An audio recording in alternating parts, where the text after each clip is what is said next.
मैं हूं बिस्मिल आफ्ताब आलम और आप देख रहे हैं उर्दू हिंदी नॉलेज चैनल। आइए जो सीरीज़ चल रही थी उसी में आगे बात करते हैं। ये जो यूजीसी नेट का जनरल पेपर होता है, प्रैक्टिस के तौर पे मैंने सीरीज शुरू की है और इससे पहले के वीडियो अगर आपने नहीं देखे तो प्लेलिस्ट में जाकर वीडियो देख सकते हैं। आज बात करेंगे 51 नंबर क्वेश्चन पे और क्वेश्चन है कि निम्नलिखित में से किस स्थिति में कॉलेज शिक्षक वास्तव में छात्रों के लिए सहायक हो सकता है। चारों ऑप्शन आपके सामने हैं और आप अपने पढ़ भी सकते हैं सारे ऑप्शन। तो इसमें क्या उत्तर आपका सही होगा? इसमें ऑप्शन सही होगा सी, छात्रों को कक्षा में प्रश्न पूछने के लिए प्रोत्साहित करता हो। यानी ऐसा शिक्षक होना चाहिए जो छात्रों को प्रोत्साहित करे कक्षा में सवाल पूछने के लिए। अगला सवाल है 52 नंबर, उच्च शिक्षा में अध्यापन का सबसे वांछित परिणाम कौन सा है? तो चारों ऑप्शन आपके सामने हैं। विद्यार्थियों की उपलब्धि में वृद्धि, विद्यार्थियों की स्वतंत्रता सोच के स्तर में वृद्धि, 100% परिणाम और विद्यार्थी किस विषय को ज़्यादा अधिमान देते हैं। तो इसमें चारों ऑप्शन में कौन सा होगा ऑप्शन? आप अंदाज़ा लगा सकते हैं। इसमें होगा विद्यार्थियों की स्वतंत्र सोच के स्तर में वृद्धि। तो बी वाला ऑप्शन बिल्कुल सही होने वाला है, यहाँ से आप देख सकते हैं। इसके बाद में अगला प्रश्न है 53 नंबर प्रश्न है, पुस्तकें संचार का एक शक्तिशाली स्रोत हो सकती हैं यदि। चार ऑप्शन आपके सामने हैं, कब हो सकती हैं संचार का एक शक्तिशाली स्रोत?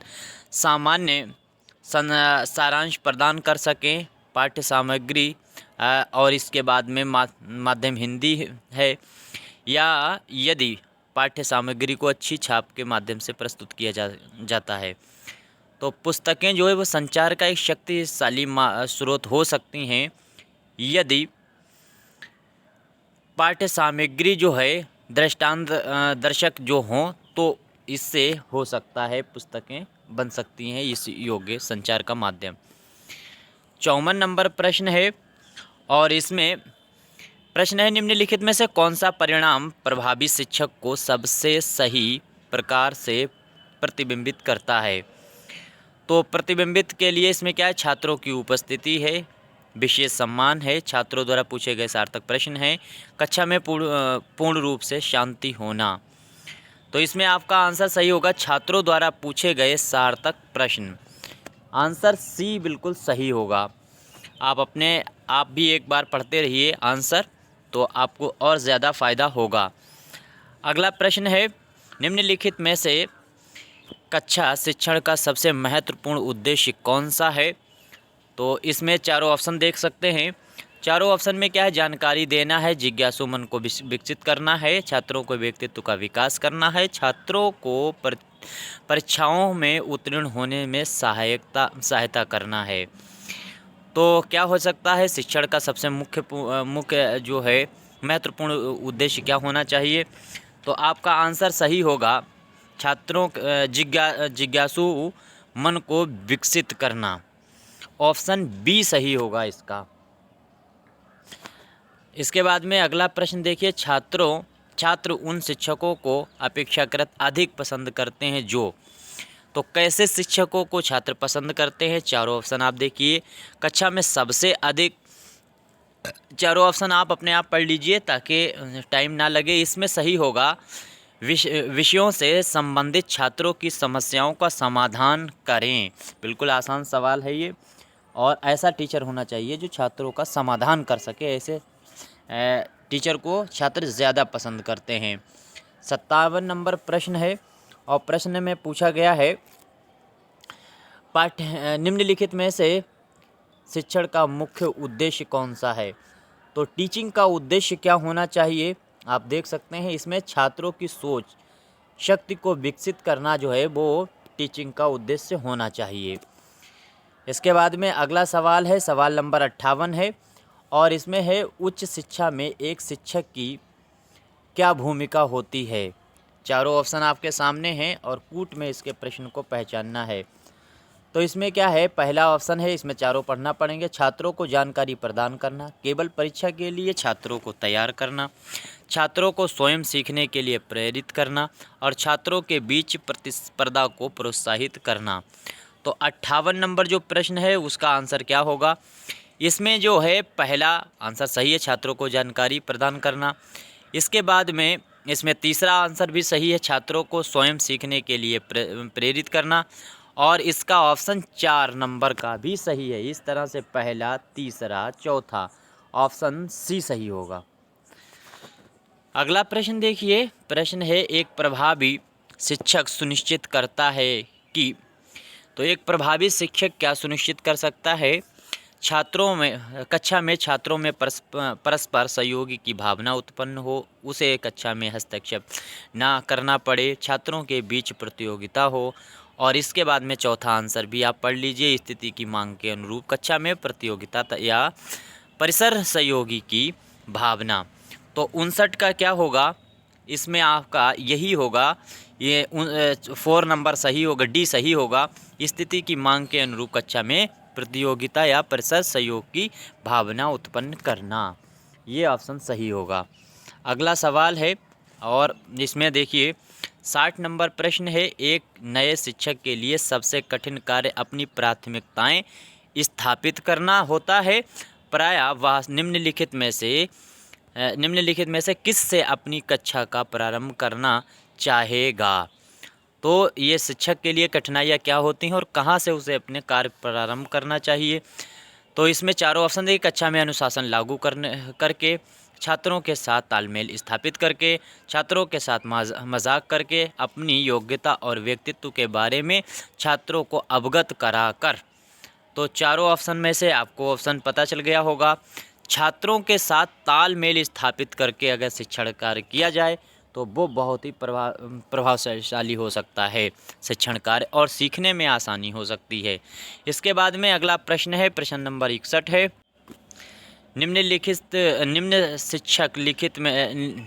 एक शिक्षक निम्नलिखित में से किस प्रकार की कार्यशैली को अपनाकर छात्रों के साथ घनिष्ठता स्थापित कर सकता है?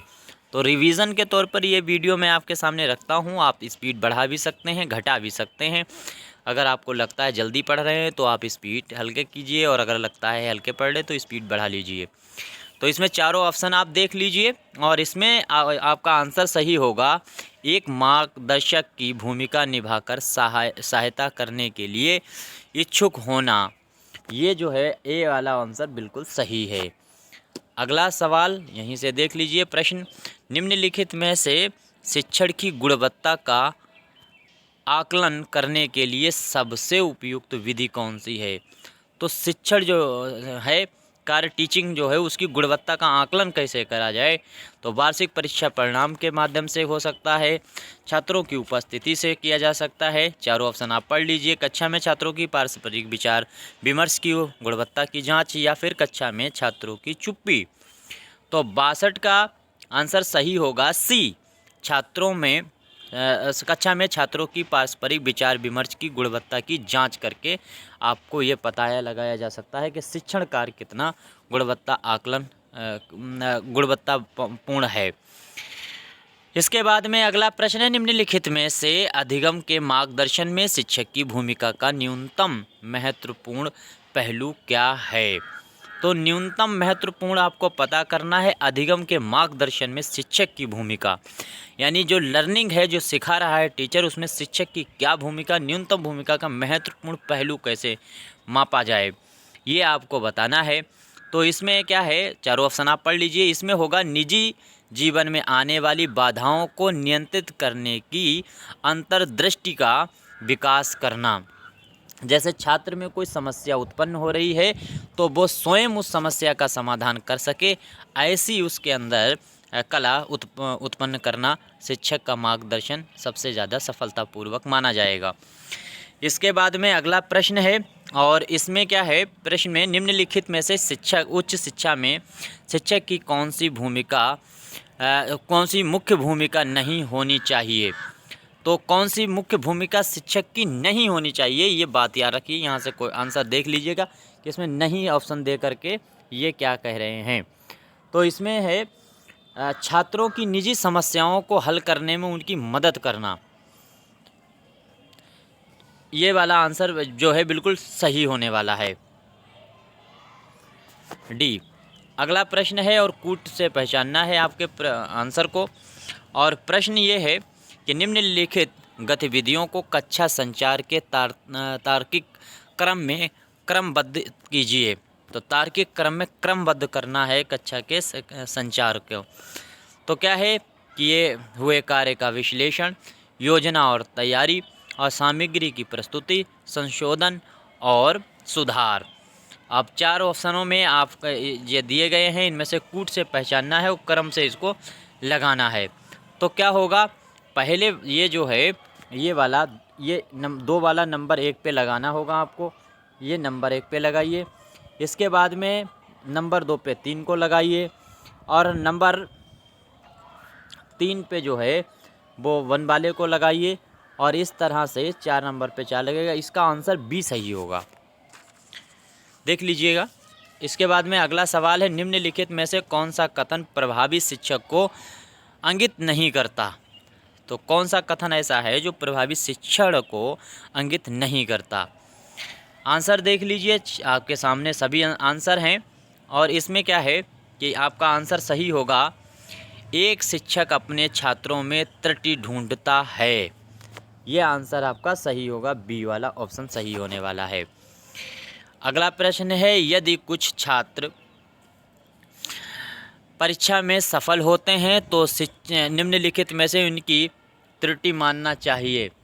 तो इनकी त्रुटि क्या होगी, आपको ये इसका जवाब देना है। इनकी त्रुटि हुई, इस बात का सामान्यीकरण नहीं किया जा सकता।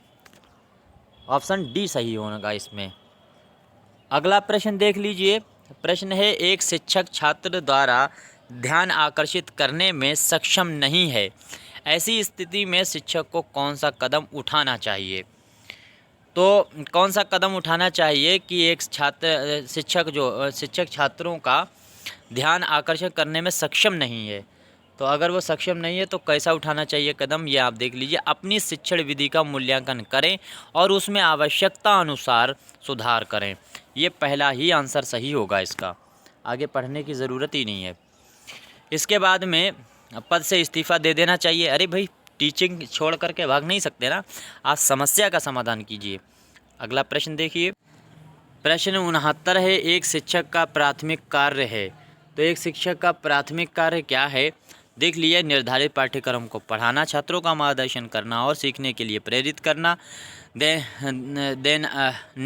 नैदानिक और उपचारात्मक सहायता प्रदान करना, बड़ों की आज्ञा मानने की प्रवृत्ति को विकसित करना। बहुत आसान प्रश्न है, उम्मीद करता हूँ इसको आपने सोच लिया होगा। छात्रों का मार्गदर्शन करना और सीखने के लिए प्रेरित करना, ये शिक्षक का कार्य होना चाहिए। तो ऑप्शन बी सही होगा इसका। अगला प्रश्न है, निम्नलिखित में से कौन सा कथन एक असफल शिक्षक व्यवहार के आयाम को चित्रित करता है। तो असफल शिक्षक के व्यवहार जो है उसको कौन सा जो है अंकित करता है, इसमें से कार्य। तो छात्रों को सदैव प्रेरित करता है, अनुकूल और प्रगतिशील दृष्टिकोण, छात्रों के प्रति उदासीन रवैया एवं महत्वपूर्ण रूप से दिनचर्या पर केंद्रित समझ और सहानुभूति। तो इसमें आपका आंसर सही होगा, छात्रों के प्रति उदासीन रवैया अगर टीचर रखता है तो ये सबसे खतरनाक होगा। अगला प्रश्न देख लीजिए, सी आंसर इसका सही था। निम्नलिखित में से कौन सा कथन एक अच्छे शिक्षक के संदर्भ में सही है। तो एक अच्छे शिक्षक के संदर्भ में आपको पता लगाना है, कक्षा में पढ़ाए जाने वाले विषय का अवलोकन प्रदान करना चाहिए, अच्छा संचार कौशल होना चाहिए, अपने विषय पर अच्छी पकड़ होनी चाहिए। तो इनमें से ये सारे ऑप्शन सही होंगे, इसमें डी ऑप्शन ही है। दूसरी अगला प्रश्न है, निम्नलिखित में से एक नए शिक्षक के लिए कौन सा वांछनीय उत्तरदायित्व है। तो नए शिक्षक के लिए वांछनीय उत्तरदायित्व पहचानना है। तो चारों ऑप्शन आपके समक्ष हैं। पाठ्यक्रम में बदलाव करना, मतभेदों के होते हुए भी साथी शिक्षक के साथ सहयोग करना, संस्थान की कार्यप्रणाली का अनुसरण करना। तो इसमें बी ही सही होगा कि कोई समस्या है, अगर आपके मनमुटाव है आपस में, जो टीचर हैं उनसे पटरी नहीं खाती, लेकिन फिर भी टीचिंग जो होता है, टीचिंग का जो कौशल है उसको सीखने के लिए, उसमें समस्याओं का समाधान के लिए आपस में डिस्कस करना चाहिए। अगला है, निम्नलिखित में से शिक्षक के लिए प्रारंभिक अवस्था में विफलता का मुख्य कारण किस क्षेत्र से संबंधित है। तो मुख्य कारण किससे संबंधित है ये आपको पता लगाना है। तो आपके सामने सभी शिक्षक का ज्ञान, ये ऑप्शन सी वाला जो है वो बिल्कुल सही होगा। अगला प्रश्न देख लिए, निम्नलिखित में से किसको मुक्त प्रगति शिक्षक पर आधारित